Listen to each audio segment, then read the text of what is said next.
As I begin this conversation about decodable text, I want to be very transparent. In my 30 years of teaching children in kindergarten, first grade, second grade, and as an intervention specialist, I have not used decodable texts. They just weren't a part of the work that we were doing in the school system where I taught, and really they just didn't have a whole lot of traction or a whole lot of research from what I knew about when I was teaching children to read. And so with that, I had to become open to learning. Over time, I have grown to better understand how decodable texts, work, and what instructional problems they are designed to address. And so, in fact, as my understandings deepened, I went as far as writing some decodable texts, and I have those with me right here. I'm proud of this work because it really took me outside of my comfort zone, and it made me think about how students would learn using these texts when they're used with intention. And so decodable texts are really important to discuss because they are designed to support students who are actively learning how the code works. And they allow readers to apply some of the new phonemic phonics skills in a connected text without being overwhelmed by other patterns, maybe that they haven't learned yet. And so these are really designed to be used in a word study situation, a word study maybe block that you might be teaching. And when used appropriately, they do support accuracy, they support confidence, they support automaticity. And so most of our current understandings have been led by Dr. Louisa Moats, who is the founder of Letters. And she's pretty clear about how these texts should be used, what's their purpose, how long should we use them. And so they're intended for the readers who are still developing decoding skills, and they're meant to be used as a part of a broader, well-balanced system. And so we're going to hear more from Dr. Moats next. This conversation is not about replacing rich literature. It is about understanding decodable texts and how they support learners at certain moments and how they fit alongside other tools that teachers use on a daily basis. So I invite you to approach decodable texts with the same way that we've been approaching everything else in literacy, looking for clarity, purpose, and an openness to understanding how different tools serve different readers.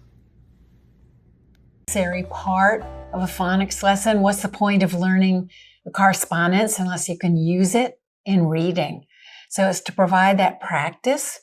Many students need a lot of practice using what you've taught them in a phonics lesson. It's often not great literature. It's not for that purpose. It's for providing practice and reinforcement. So how long does it need to go on? Until the student can use most of the regular correspondences to read words accurately, and the student has a sight vocabulary, if you will, of probably several thousand words. Students differ. Some students can make that transition more quickly than others. So you have to keep data on the accuracy of student reading with decodable text to be sure that they have internalized what they've been taught. Let's examine the major spotlights of using decodable texts. So one, directly connected to phonics and word study instruction, decodable texts are intentionally written to align with recently taught phonics and word study patterns, allowing students to apply new learning in connected text. This supports accurate word reading. 2, support application of the alphabetic code. Decodable texts provide a controlled context where students can practice sound symbol relationships, blending or segmenting, orthographic mapping. This supports automaticity and confidence for developing readers. 3, they're particularly effective for beginning and struggling decoders. Decodable texts are most beneficial for students who are still learning how the code works, rely heavily on context or first letter reading, and need structure for practicing and applying their phonics skills. And 4, they reduce the cognitive overload because spelling patterns are controlled. So students can focus on decoding accurately rather than navigating untaught patterns or allowing instruction to target a specific learning goal. 5, decodable texts are intended for short-term and purposeful use. Research and expert guidance emphasize that decodable texts are temporary instructional tools used while students are actively learning specific phonics patterns. They're not a permanent reading diet. So, what are the important cautions when using decodable texts? 1, they are not considered to be high quality literature.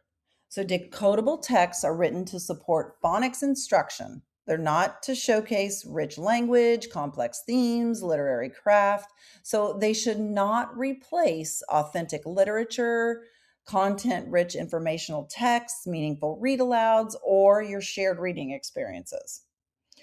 2, they have limited language and conceptual complexity. Because word choice and sentence structure are controlled, decodable texts often lack varied vocabulary or complex syntax or deep knowledge building. So students still need access to rich language and ideas through their other text experiences. And 3, decodable texts are not a comprehensive reading program. Decodable texts are one component of literacy instruction, not a complete approach. So they must be used alongside explicit phonics instruction, reading and writing application, shared and independent reading, and comprehension and language instruction. So as we close this episode, let's reflect on some highlights about decodable texts. Decodable texts serve an important but a narrow instructional purpose. When tightly connected with phonics and word study lessons, they support developing readers in applying new skills accurately. At the same time, they're not a substitute for rich literature, for complex texts, or comprehension literacy instruction. When used intentionally, decodable texts strengthen the foundation, and they're one tool that we can use among others to support students and for teachers to use in their repertoire of resources. This has been a calm moment, making sense of literacy without the noise.